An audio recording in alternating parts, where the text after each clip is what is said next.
Number 1 ఇది ఒకటి చెప్పా. 2005లో ఆయన గుంటూరు కలెక్టర్గా ఉన్నప్పుడు అప్పుడు రాజశేఖర రెడ్డి గారు సార్ నేను నిన్ను నౌకరు చేయడానికి నాకు ఈ చదువు సరిపోతలేదు, నేను ఉన్నతమైన చదువు చదువుతా, ఎంబీఏ చదువుతా, అమెరికా పోయాను. IAS all India AIS all India service rules ప్రకారము నేను ఒక 5 ఏళ్ళ కంటే ఎక్కువ డిపార్ట్మెంట్ వదిలిపోనీకి లేదు. అట్లా 2 ఏళ్ళు అది చదివి తక్కిన 4 సంవత్సరాలు ప్రైవేట్ కంపెనీలో పనిచేసారు. ఆ ప్రైవేట్ కంపెనీల పేర్లతో సహా నేను కంప్లైంట్ ఇచ్చిన పైన. అయితే ఈ 6 సంవత్సరాలు అప్స్కాండింగ్ అయినానికి ఏ పోస్టింగ్ కూడా ఇవ్వద్దు.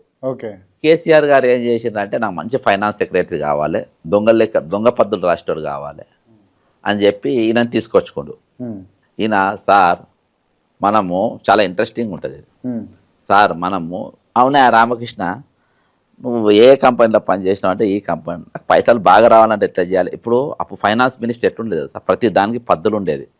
ఇప్పుడు క్రాంతి, బక్క జడ్సన్, మీ కెమెరా ముగ్గురు ఒకసారి రిటైర్డ్ అయినారు. నువ్వు ఎప్పుడు రిటైర్ అయినావు? నెల ముందు నువ్వు రిటైర్డ్ అయినావు, నీ తర్వాత నేను రిటైర్, నా తర్వాత ఫస్ట్ నీకు ఇవ్వాలి పైసలు. అయ్యో జడ్సన్ నాకు దగ్గరని కేసీఆర్ నాకు పైసలు ఇవ్వలేడు, ఎందుకంటే సిస్టమ్ అలా తయారు చేసినారు. ఈ సిస్టమ్ను మనం బ్రేక్ చేద్దాం సార్, బ్రేక్ చేస్తే మన ఫుల్ పైసలు వస్తాయి అన్నారు. ఎట్లా బ్రేక్ చేద్దామని కేసీఆర్ గారు ఈ కుబేర్ అని ఒకటి పెడదాం సార్. ఈ కుబేర్ అంటే ఏందనంటే సార్ ఏం లేదు సార్, పొద్దుగాల తిరుపతి దర్శనానికి 48 గంటల ముందుకెళ్ళి నిలబడతారు కదా సార్ లైన్లో, వాళ్ళ లైన్లో పోతూ ఉంటారు. మనది విఐపి దర్శనం సార్, బ్రేక్ దర్శనం, డైరెక్ట్ వాళ్ళని కాదని వెళ్ళిపోతాము. అట్లా తీసుకొచ్చేటోళ్ళే ఇది. కాకపోతే దానికి 2000 టికెట్ ఉంటుంది, 4000 టికెట్ ఉంటుంది, వాళ్ళకి ఇట్లా వేరే ఉంటాయి కదా వాళ్ళ. అయితే ఇట్లా మన కమిషన్లు వస్తాయి సార్, ఈ లైన్లో పోతే మన పైసలు రావు సార్ అని చెప్పి ఈ కుబేర్ అనేది పట్టుకొచ్చారు.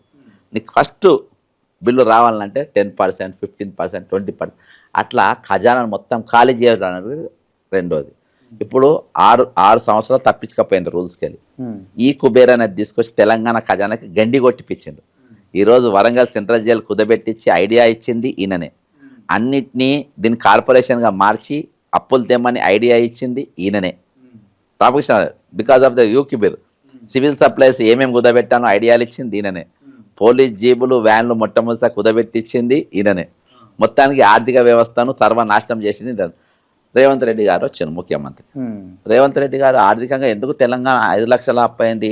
అప్పుడు ఎవడుండే ఫైనాన్స్ సెక్రటరీ అని అంటే రామకృష్ణారావు ఉండే. మినిస్టర్ ఎవరుండే? హరీష్ రావు ఉండే. హరీష్ రావుది నడవలే కానీ రామకృష్ణారావు అంటోడే కీలక పర్సన్.